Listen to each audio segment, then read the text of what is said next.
We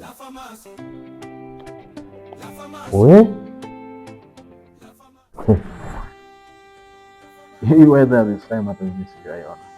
Anybody who lives in Eldoret and its environment, weather ama whatever has happened to many farmers, it is something that we've never anticipated, such kind of weather.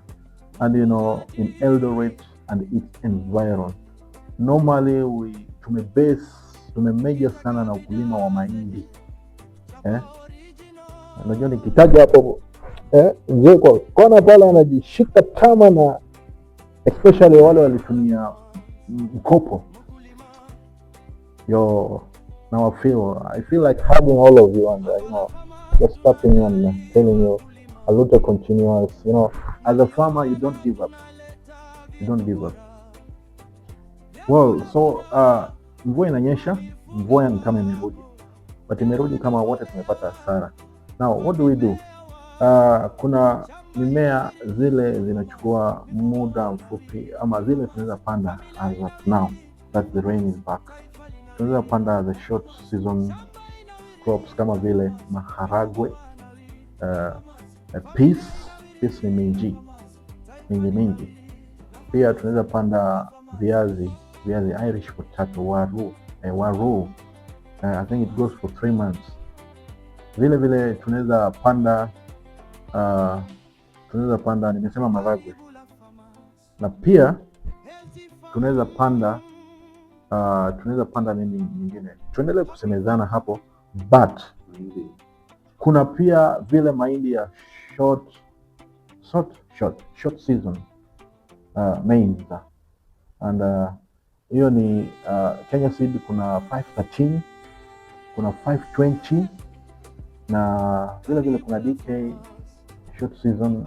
I'm not sure of it, but kuna Western Seed zile za 3 months, which I believe we can again plow our shambas again and plant them, and I believe we can at least kidogo tu tunaweza compensate ile hasara tumepata kama wakulima. But ukipanda zile mimea za short season period, I believe tutavuna wote tena, tutatesa na tutafurahi tena na mambo itakuwa sadakta. What if hii mvua tena ipotee? Unajua hii global warming walituambia sana, na ni kama hii mvua ni kama inatunyesha wote sasa hivi, tumeenda wote hasara. What if again the rain that we are now experiencing again imerudi, yani inanyesha tena ipotee? Will we sit and watch? Nope. We have a way out. A way out is irrigation. Should we just leave irrigation for the big farms? No. Not just Lord Delamere farm are the people who can irrigate the farm. Even as small scale farmers, wale wako na 2 points bado tunaweza fanya mambo makubwa sana, na tunaweza tesa na boreholes. I believe tuko na boreholes. Tunaweza nyunyiza kutoka kwa hizo visima zetu, and make sure uko na the right tools ama water preservation places, kama vile wale wanakaa karibu na mtoni, rivers.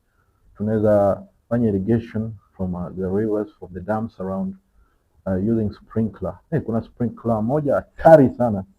Today I was talking to one of my friend who majorly deals with sprinklers. Kuna sprinkler inapiga maji bwana, hii ni 5 kilometers but kuna sprinklers hatari. This one can be used by the big farms, and sio lazima to depend on rain. Rain inaweza kutuangusha venye imetuangusha saizi, but we can always irrigate our farms and still get the bumper harvest as farmers, So I think we've all learned. Keep it locked to the Farmers Aggregating Essential for more episodes on farming. I told you this is where you will get the right information about farming. Cheers, guys. One day it will rain again. but before it rains again, lazima tujipange kama wakulima. Bila mvua lazima ukulima iendelee.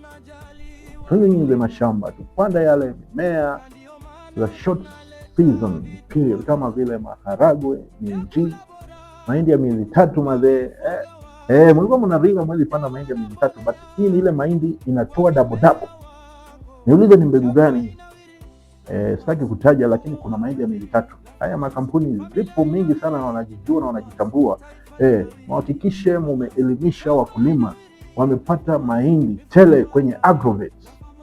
Yes, visit the Farmers Agrovet.